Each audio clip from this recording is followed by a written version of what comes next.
Welcome all. Hoy es un día difícil. This is a difficult day to celebrate the International Day for Forced Disappearance.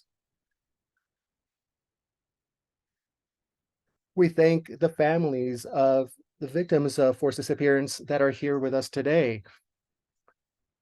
We will be having this session mostly in Spanish, but there is English interpretation. Before we introduce our panelists, we are going to read a communication. It's our communique for demonstrating our solidarity with the victims. Please go ahead, Marco. Marco.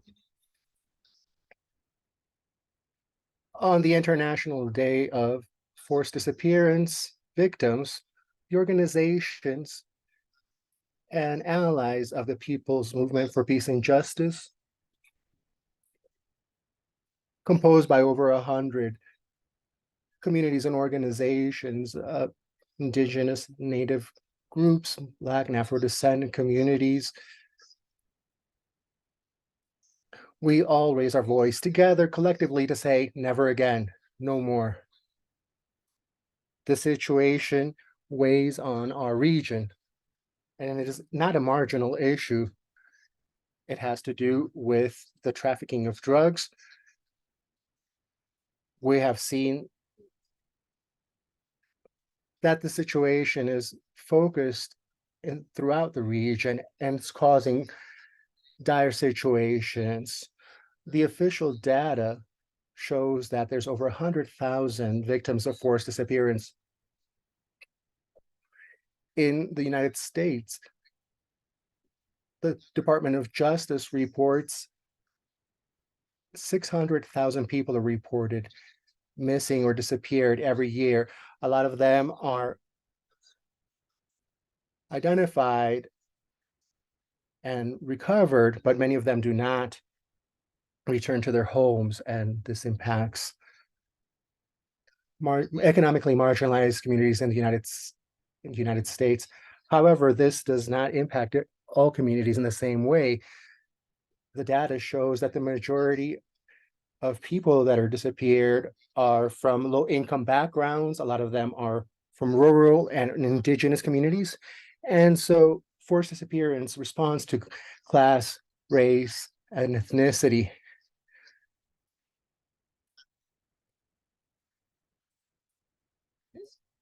We see the situation proliferates, and we have the example of the Ayotzinapa 43, and also more recently, the 73 migrants from Tamaulipas.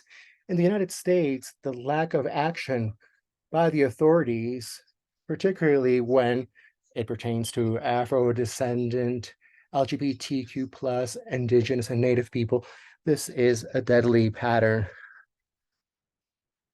The governments in the United States and Mexico should use the resources that are currently used to detain and deport migrants to use those resources to help find our missing family members and colleagues. It needs to be at the center of any accord and agreement between in the binational relation. The United States should halt the exportation of weapons to military and other groups that are involved in human rights violations and detain the flow of weapons.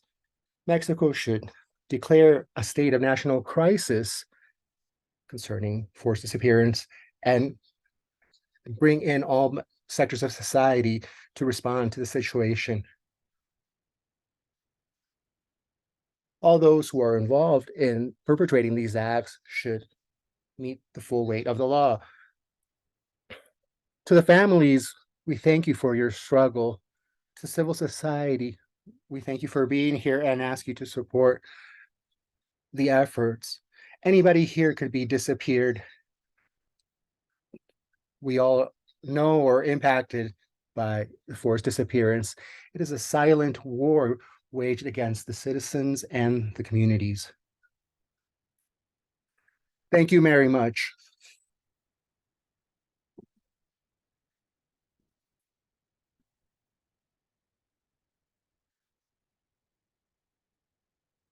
Carla, could you please go forward with the rest? I'm sorry, I didn't I'm introduce sorry that I myself. didn't My name introduce is myself. I Carla am Carla Garcia. Garcia, I'm coordinator, leading the director co-networks for of Peace and Justice, Conecta which and the is Black Code within the Networks, framework of the the People's binational table Movement of for Peace the and peoples. Justice. The The UN Declaration of the United designated Nations August 30th marks as the International Day for the Disappeared 30th of People, August as International to Day for bring attention to the forcibly disappeared reality of persons, to billions call of attention people to this who are detained issue at some that are point currently without their relatives located knowing about somewhere where their them, families do not and know, for sure under and are inhuman often in conditions. This experiencing reality inhuman conditions. that has been extended throughout At the authoritarian beginning, regimes something that right started now at the is beginning becoming of the 20th a century generalized is now practice a for the common exercise, practice that is control, used to apply political, political, economic, economic, and social and social control control in the throughout the Americas. Americas. In Mexico, In Mexico, 190,000 people have been declared to be 110,000 was missing from disappeared from 1964 through 1964 to 2023, until August August 22nd, of 2023. 2023. According According to to the the data of registration of Human Registry, the disappeared people record, the registry or of not people localized, that are not identified, located, or missing, according to the Ministry of reflects all of this as Honduras, well. over 36,000 women were disappeared from 2018 to According 2019. to the Central According to Office for the Study the of Institution Crime, of Crime, there were there is 5,700 5,200 of reports of moms Indigenous women and children that cannot be and located in the Indigenous. United States. Good afternoon. My name is Marco Castillos, Global Exchange. Today, we are really honored to count with the participation of family members that have been going the struggle to find their people, the disappeared people. Pablo Centeno is joining us with us today, the father of Snyder Centeno from Garifna territory in Honduras. Jose Ugalde, the father of Esau Ugalde, who has been disappeared on September 14th, 2015. And also, we have the head of the Native American place with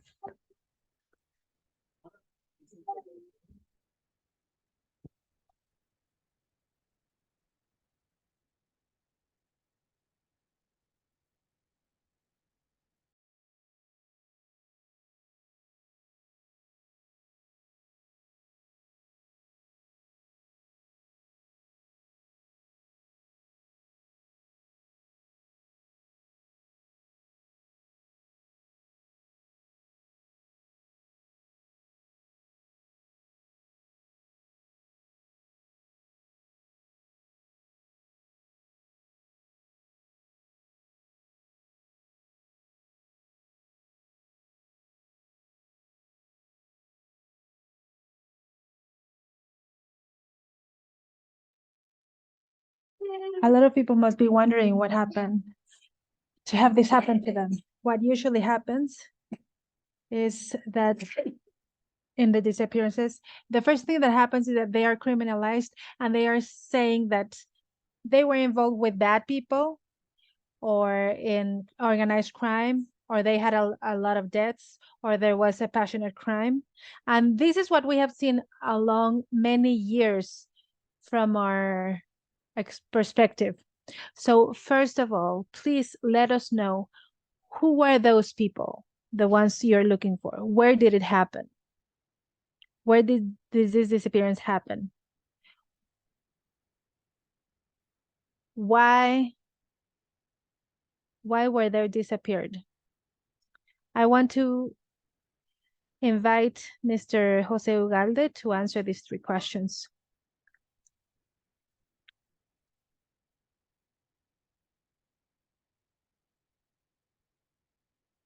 Go ahead, Jose. Good afternoon, everyone. Thank you, Marco.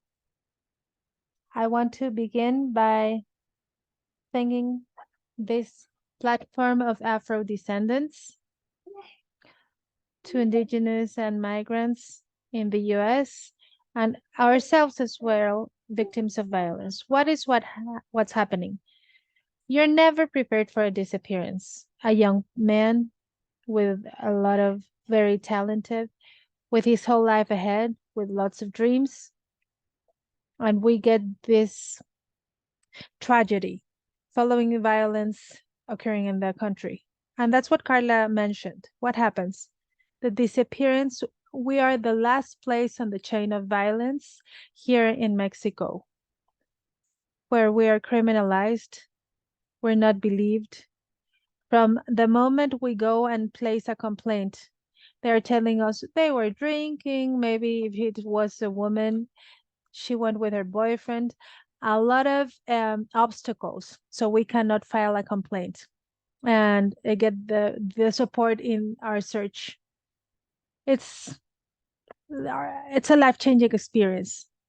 It's a daily crying experience with lots of pain.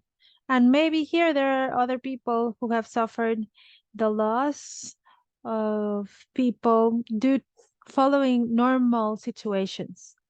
But losing someone to disappearance hurts every day, hurts forever. And even more so because it corresponds to the situation, because we cannot live normally having a disappeared relative. There is no way of going back to normal. Everything is a memory. There is a lot of tiredness physically, emotionally.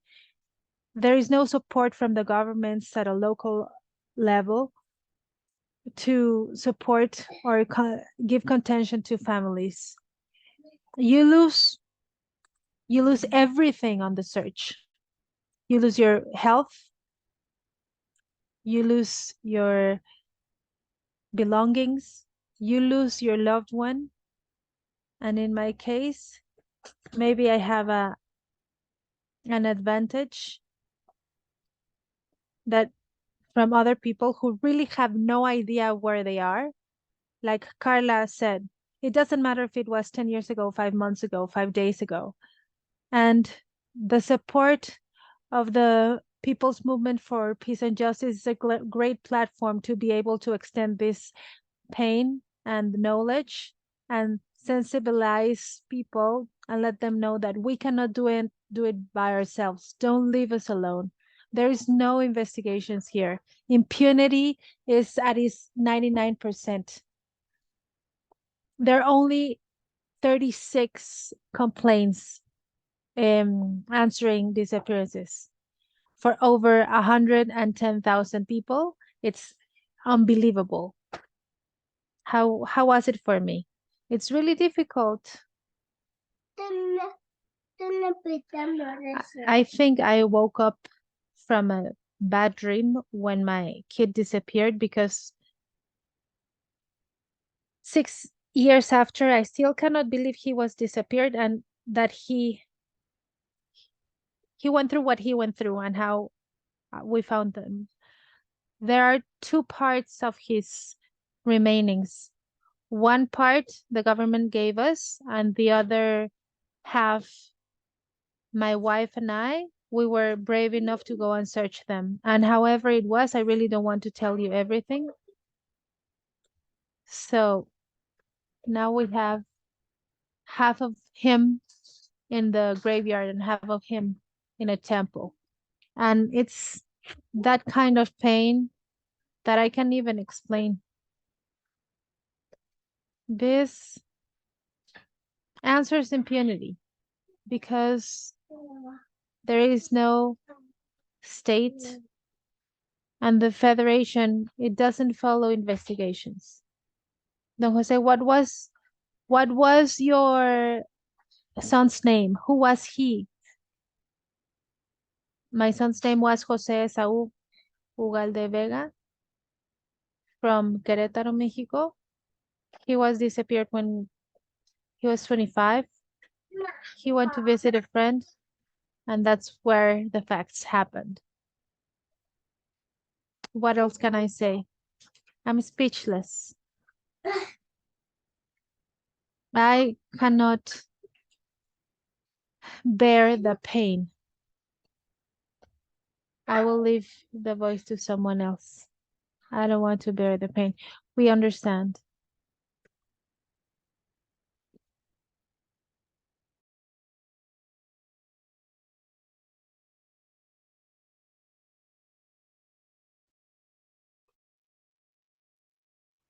We have to take a pause to really take all of this in. It's such a pain-ridden situation. We really have to consider the magnitude of these costs and the harms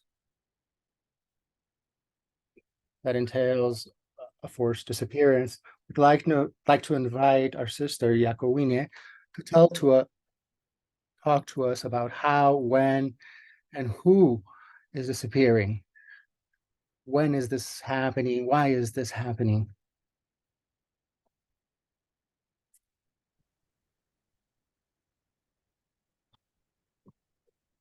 Sego, everybody. Can you hear me? Okay.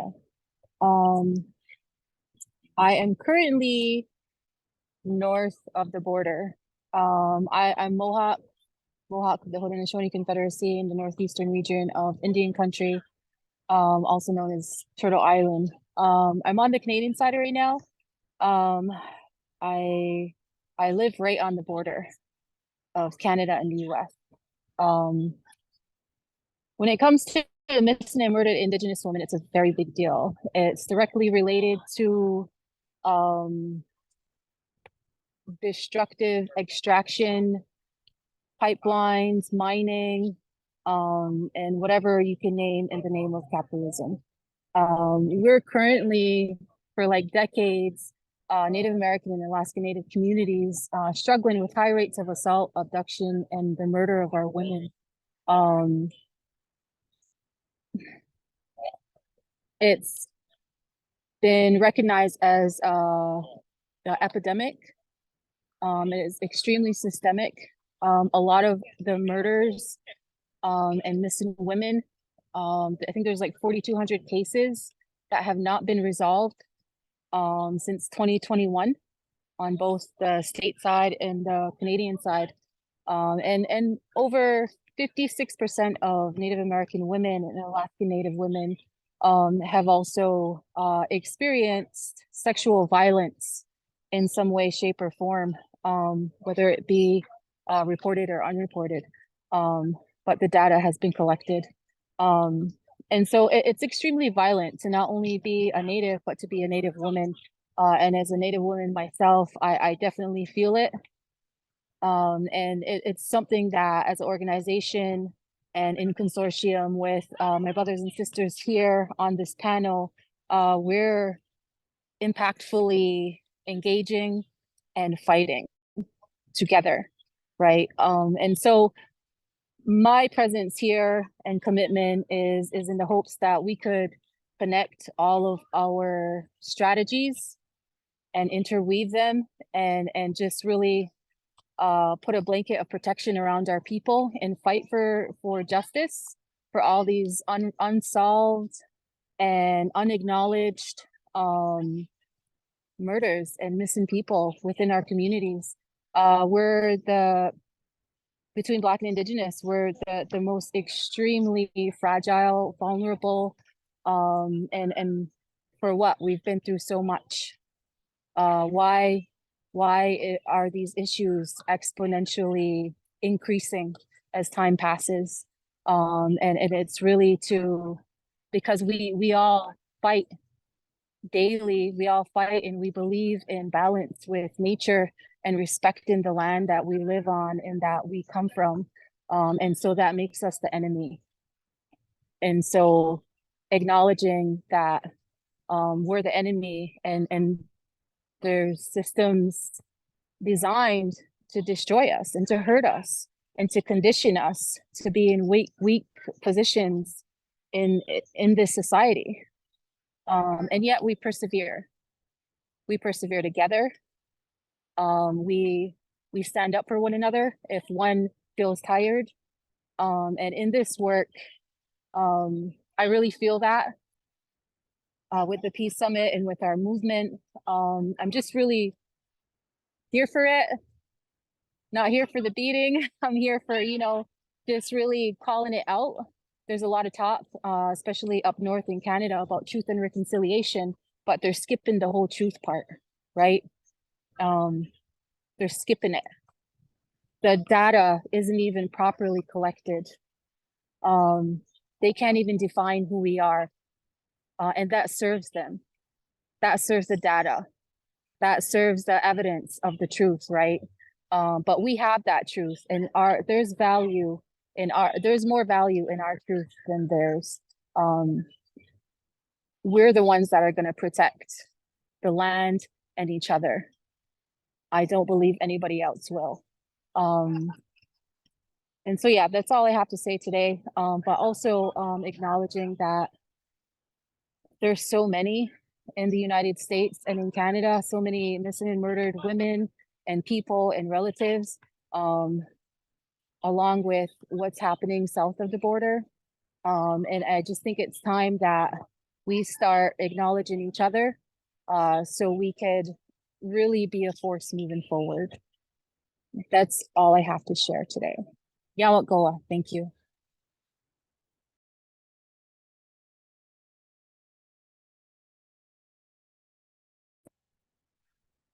Every time we hear about the situation, it just only gets more and more difficult.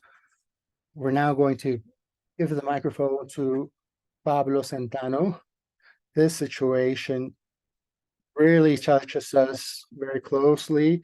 He's a member of the Fraternal Honduran organization. And he has not ceased in engaging in this struggle. Please tell us about the forced disappearance that you've experienced, how it happened and when it happened.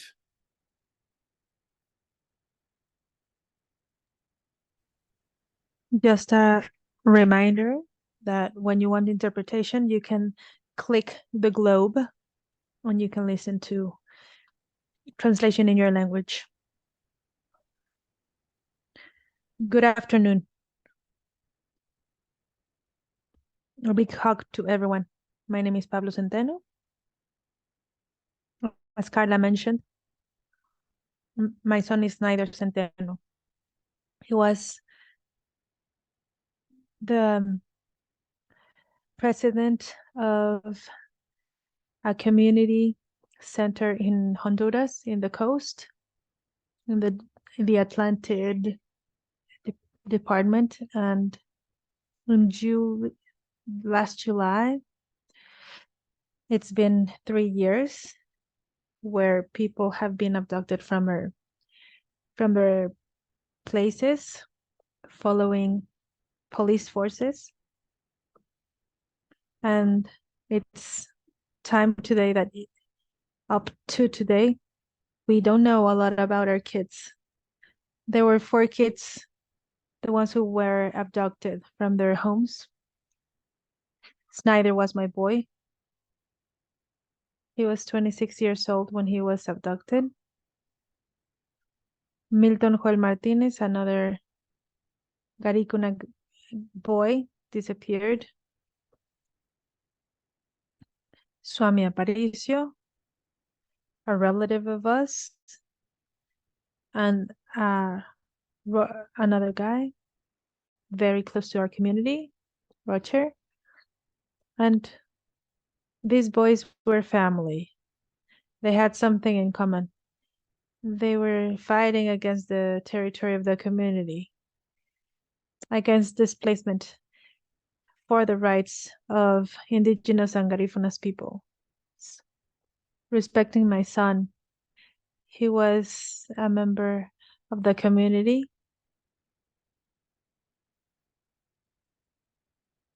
I'm really grateful to the community for all the support that we've received. They've always been supporting us, listening to us, and pushing us to continue with this. As Don Jose mentioned before, it's the second time I see him, and as Jacqueline said, it's really difficult. Even more difficult when you don't have a place to leave your flowers. You don't have a place of grieving. And especially, you don't have answers. A single answer for the rest of the relatives, because it's still a moment where the relatives of the other disappeared people are asking me about news. And I can barely answer anything. The mothers of these kids, the father of Milton Joel, he died. He couldn't bear all that pressure, all that sadness, all that pain. He deteriorated. His health deteriorated really quickly. And I really send a solidarity hug to their family. To the mother of Swami, my auntie, a really warm hug. And to each and every person that has someone they know been abducted. I understand you. I want to tell you that I understand you. I know what you're feeling. We know the impotence that not having any answers means. If it weren't for this type of organizations, there would be no place to complain about it, to ask about it, because there's something that we need to clarify, is that we cannot continue being quiet. We need to continue to complain. And these type of platforms are the best places where we can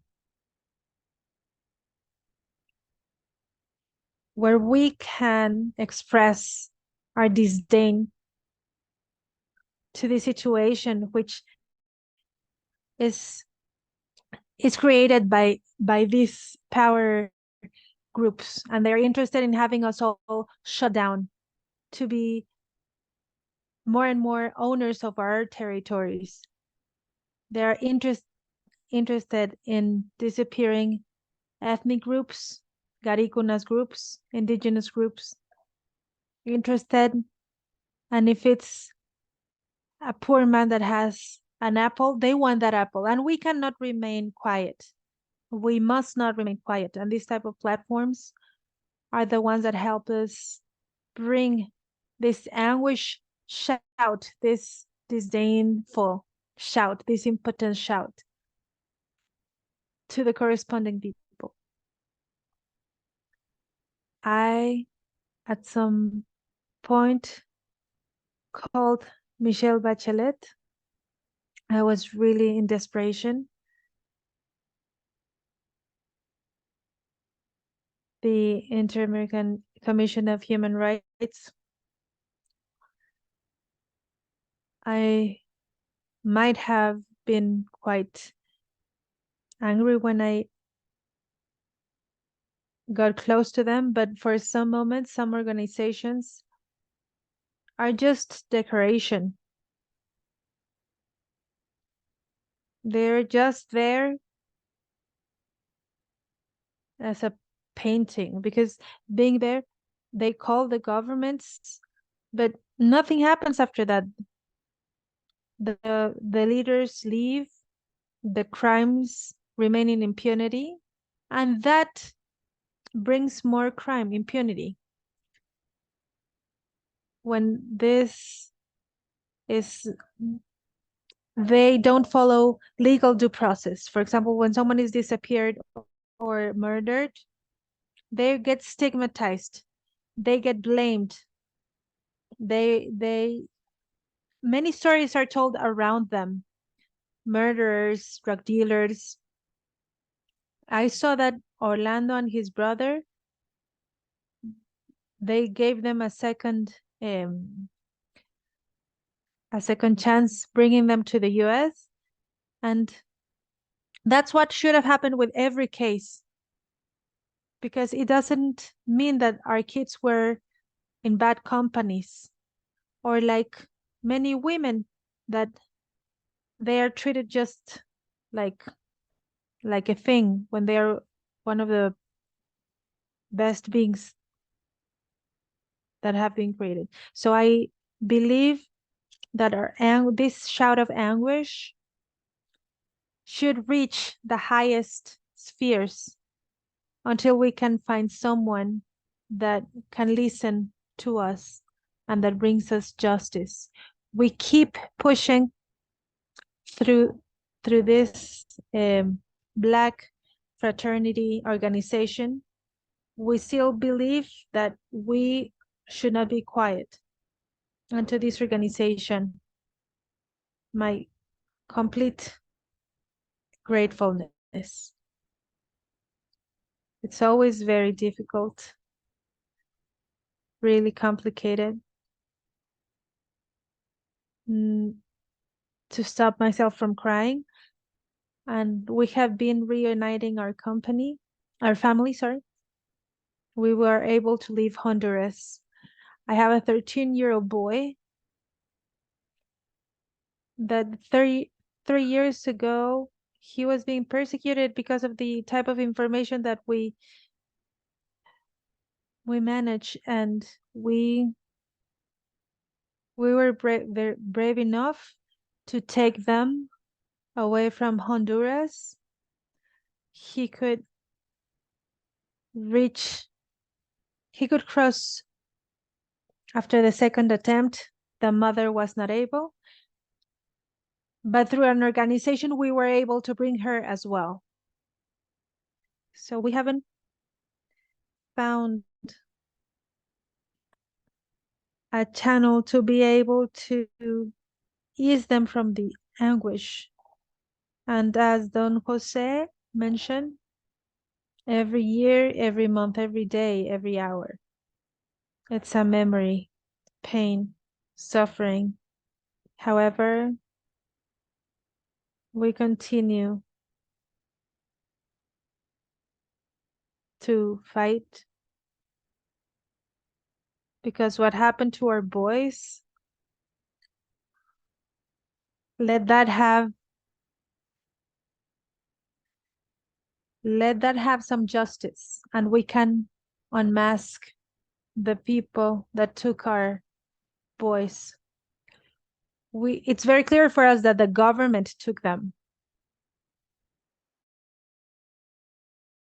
They have a project, SEVES, which is a deaf project from the Garifuna and from the Indigenous people, the Creole peoples as well, because the SEVES project can be extended and they can pick whatever territory they want. And we know the ex-president of Honduras was really involved. We know that a lot of companies were involved in this.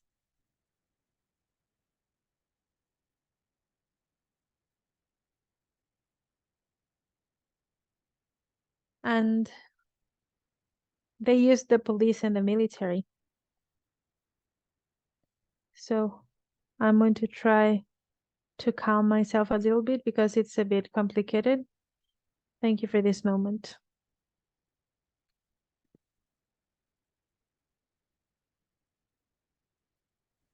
Marco, thank you all. Thank you to all of our panelists. I wanted to open up a space to address the question, who is responsible for these disappearances, for these holes in our lives? We know that there are direct physical actors, the people that are presently on the ground, but we also know that there's a chain of responsibility that Don Pablo mentioned that involves those who give the order to those that do things and also to those that don't do anything. How do we respond to the disappearances? Please go ahead, Jose. Jose. Yes, there are responsible parties, and I think at the top of the list is the government.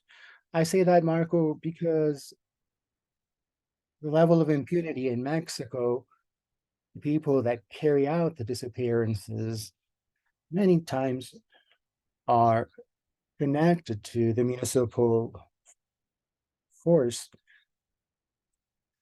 to the municipal bodies. Of course, there are situations where we can demonstrate a forced disappearance, but many times these disappearances happen because the state is not successfully providing security to citizens and guaranteeing that. Impunity at the local level, right in our own communities, starting in our actual places where we live, that is what dominates. That's what predominates, is the impunity. And this makes our pain that much more difficult. And my colleague was just mentioning this, my friend, but I'll say that there are cases where there aren't any investigations being carried out, where there is no response.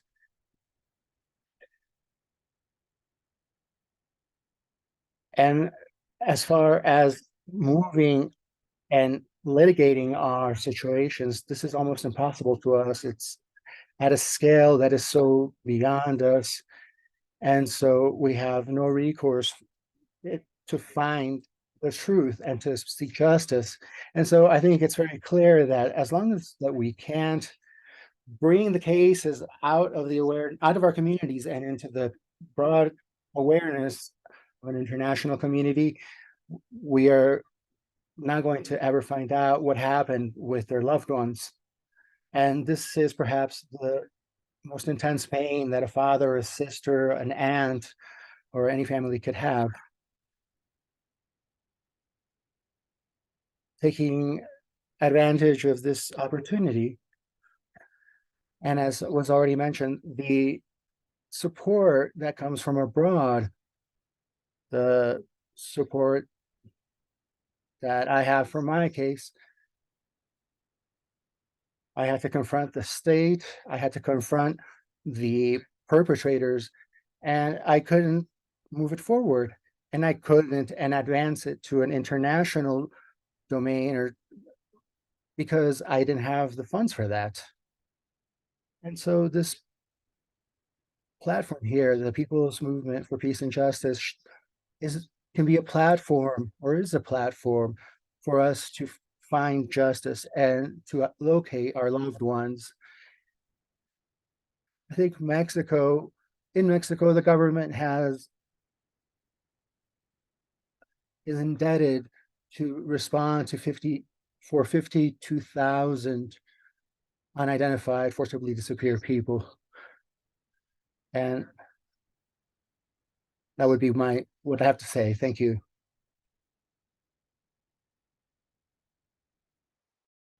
I would like to invite Jacqueline to tell us about who is responsible for forced disappearances, particularly in the case of Native communities in the United States. What does that chain of responsibility as far as what happens in the United States in that territory?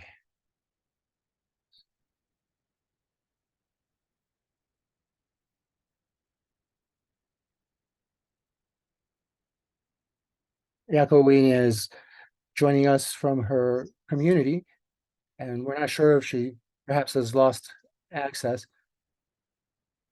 Hi, But I didn't hear. Sorry. no problem at all. The question was, who do you consider to be responsible? Who's responsible for forced disappearances in the territories in the United States? Oh, okay. That's easy. Corporations, colony, the government, you know, environmental extractors, and also the people are complicit. Society is complicit in not holding our governing forces accountable. And it's irresponsible. And this is just our reality and what we have to deal with. Yeah.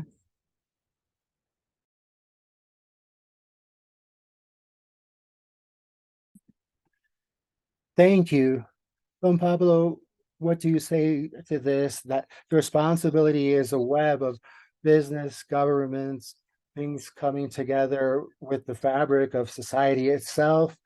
What do you, who do you consider to be responsible? Who do we blame?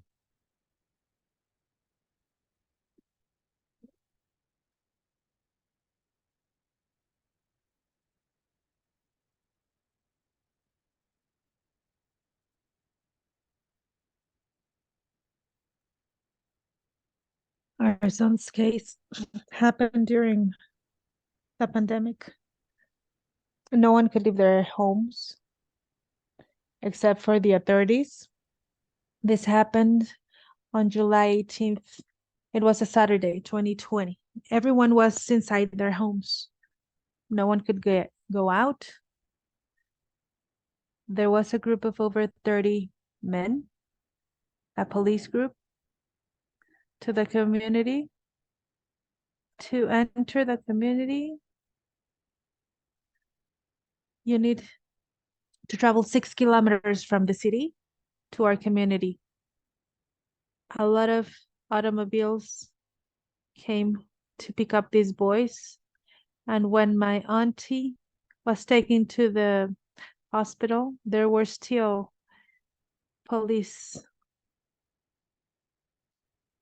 cars. There were kidnappers taking our kids. One of them wanted to detain my cousin so he couldn't move forward. And my cousin had to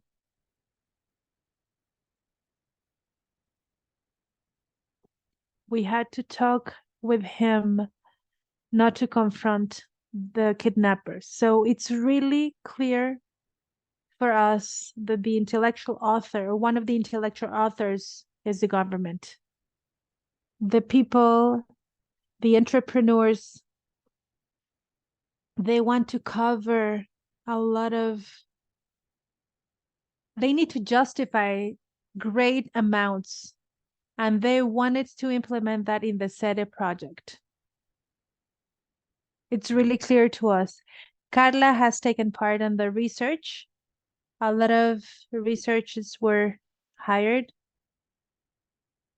on behalf of OFRAM, and it's really clear to us that there is a chain of command that begins in the government together with the entrepreneurs, and the executors are the policemen. Some of them active. There was a Garicuna supposedly being a researcher. When he began the research, he was called to the capital. And then when he returned to us, it was as if he had had a brain surgery. His attitude completely changed. He began to be a transit policeman in a dust road. It was really ridiculous. So a lot of our population,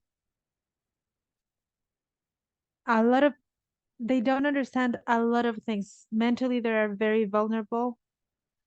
The education level is quite low. However, I still believe that regardless of that, there should be dignity, conscience. For I believe that a lot of people's, if they are lacking dignity or the lack of thought, and if they don't think that if there's no peoples, there's no culture, if the Garifuna peoples begin to, if they,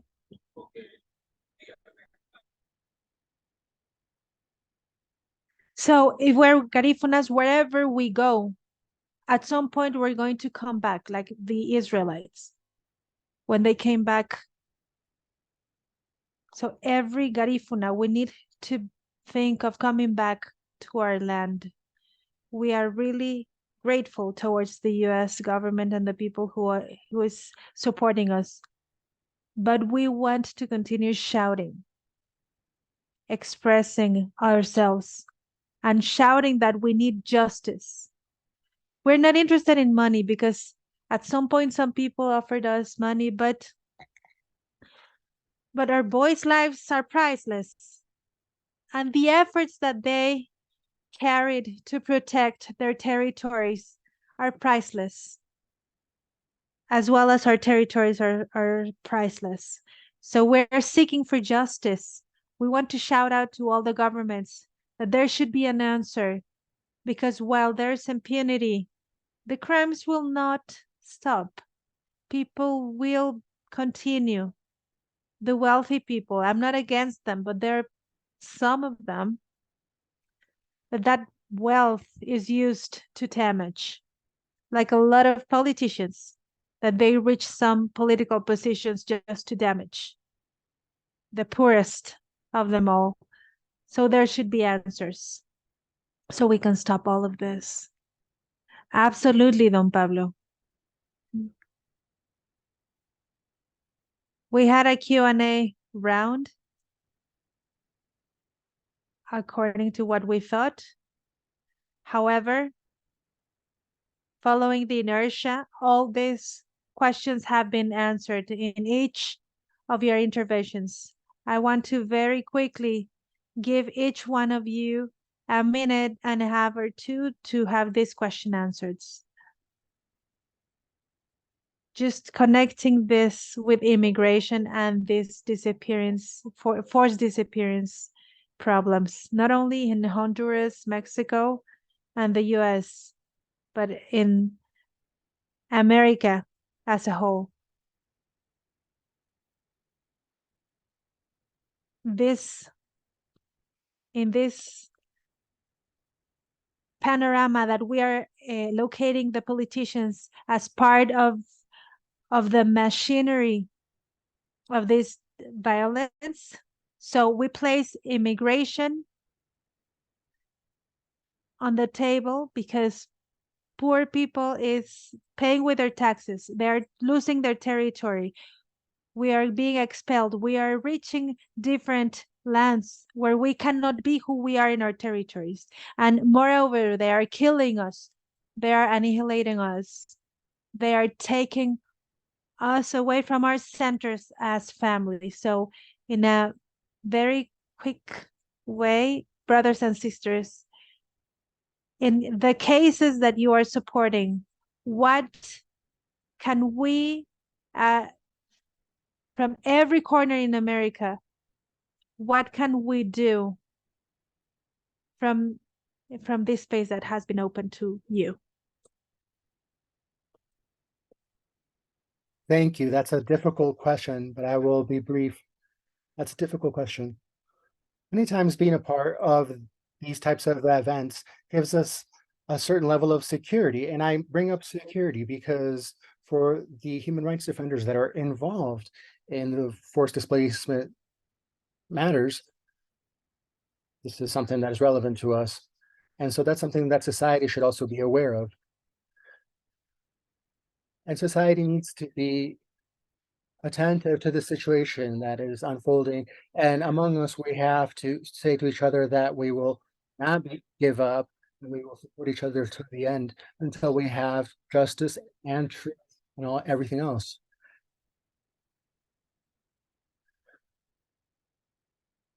Please understand that I'm trying to convey a message that entails hundreds of thousands of people. And so the reason that we are coming here today together is for society to recognize that we are doing this work, that we will not be ignored anymore, that we have a platform and we are here. We are trying to work in an area for truth, justice, and peace, and that's what we owe to the rest of our families and society. Thank you. For Ayakuine, please, what do you think needs to be done? What hasn't been done yet and needs to happen in relation to the problems in the United States territories for Indigenous women?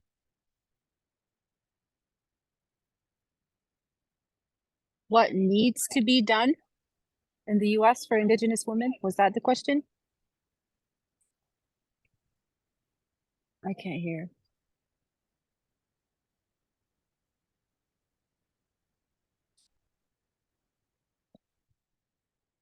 I have no interpretation. I can't hear also. I don't know if I lost service.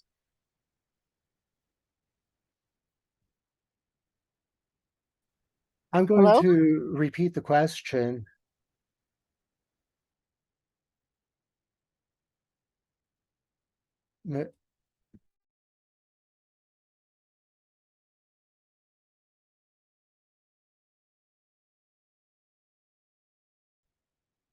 We're going to ask Don Pablo to speak.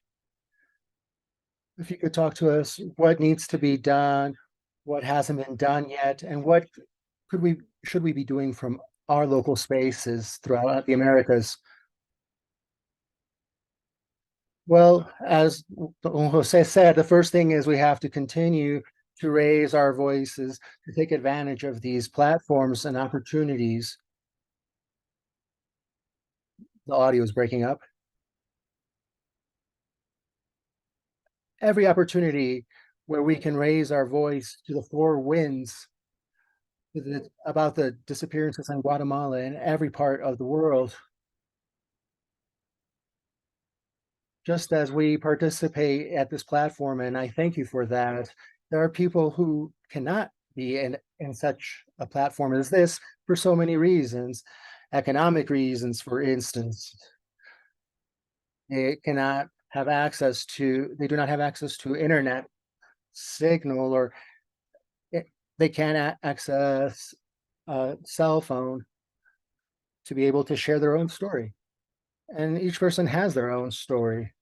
Anyone that knows someone that was forcibly disappeared has a pain that they need to express or want to express. And so I think that these platforms, these spaces, become a weapon in our struggle, something that we can take advantage of. It's not for carrying out violence, it's to seek justice for those that have been forcibly disappeared. And it's a weapon in that battle. And so I think it's about seeking justice, taking advantage of these platforms to demand justice and make the world know that there are territory defenders, that there are human rights defenders, environmental rights defenders that are being persecuted and are at risk, and they need to be supported and protected so that their voices are not silenced,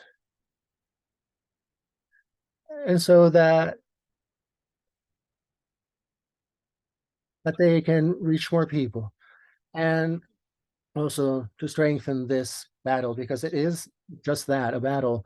As Jose was saying, it is not easy to achieve justice, but it's something that our children demand, and we owe to them. Our children count, they matter. Their story needs to be shared.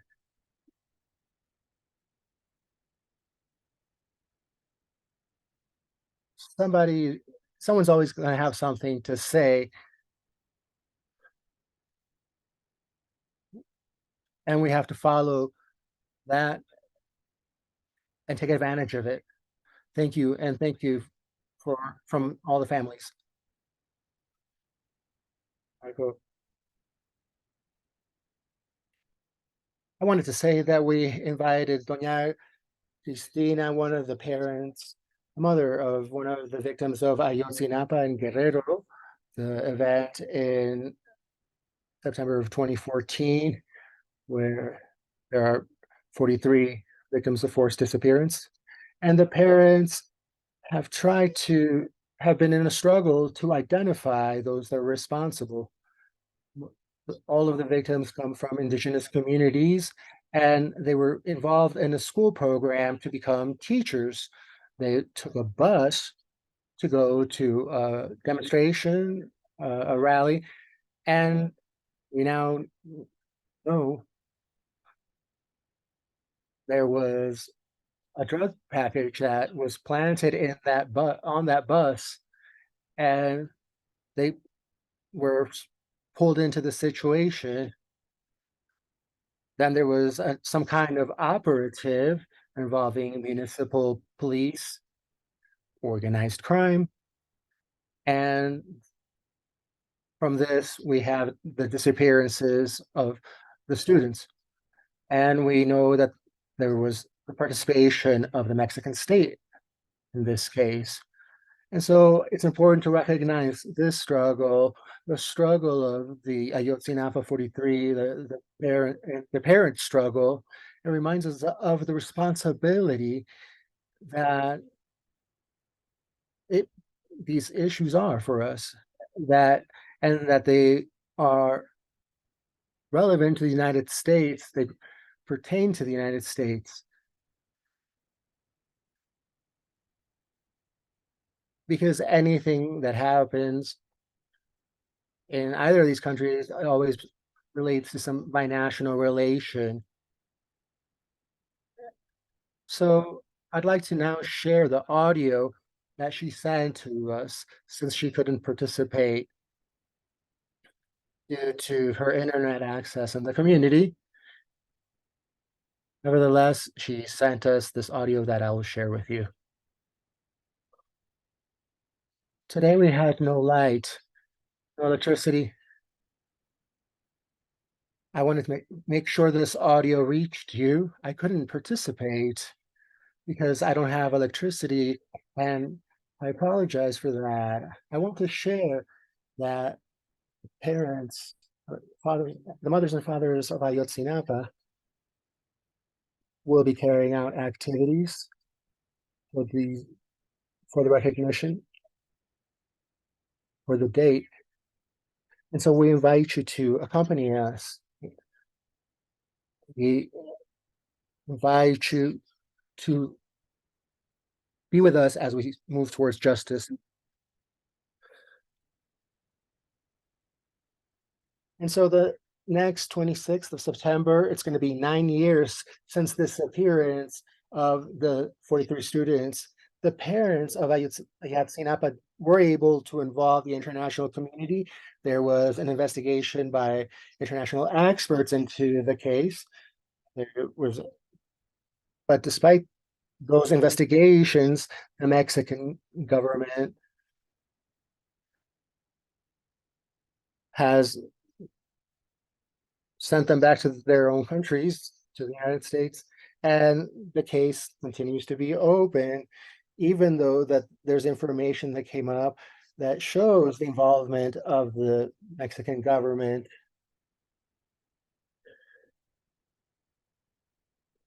And so this just shows us that size of the problem, the magnitude of the problem. It's something that's international. It's a crisis that transcends race, class, ethnicity, and it should we should all be concerned. All of us should respond to this, from Tierra del Fuego to Alaska. We heard from Jacqueline as a native leader, and she tells us that this is not a problem that is specific to Latin America. There's cases on this side of the border, and it shows us that we are all equally impacted by the same dynamics. So we need people to raise their voices. It can't just be the families and the victims that are moving this forward. Everybody needs to come together. We also need to remember that this wouldn't be happening if the perpetrators didn't have access to weapons. And most of the weapons that they do get are coming from the United States. And thus the United States needs to control that and cease the flow of weapons to any force that is involved in human rights violations. If we don't reduce the amount of weapons, we are not going to reduce the number of crimes and violations. The business, the enterprise of the weapons market, if we could use all those energy to help find our missing loved ones, it would be a different reality. But we are all attuned to the situation. Anything from you, Carla? Yes, I want to remind the Honduran government that the Association Junta Piedra have won an international case, a legal battle, and we now are just waiting for the will of the government to implement this decision. This is something that Pablo referenced. There's also been other people in other communities, Garifuna, that have been impacted. And so we remind the world that Indigenous communities are having a voice. They do have a voice. And for everyone else, we want you to know that we will raise our voice with you, everyone else involved in these struggles. We will not leave you. We will be with you. From the People's Movement for Peace and Justice and from the Black co-networks, the People's Movement, we thank you for being here. Thank you, Global Exchange, for the space. Marco. Tomorrow we will publish this webinar, and tomorrow we will also publish the communique that we read at the beginning of this session, of this meeting. We will be sharing that through our email, and we ask you to go out and be supportive for the International Day for Forced Disappearance. Thank you very much to all. Thank you to our panelists and the interpreters. And until we find them all, we'll say thank you. And to everyone that was here, please help us get the word out and build awareness. We will not be ignored anymore.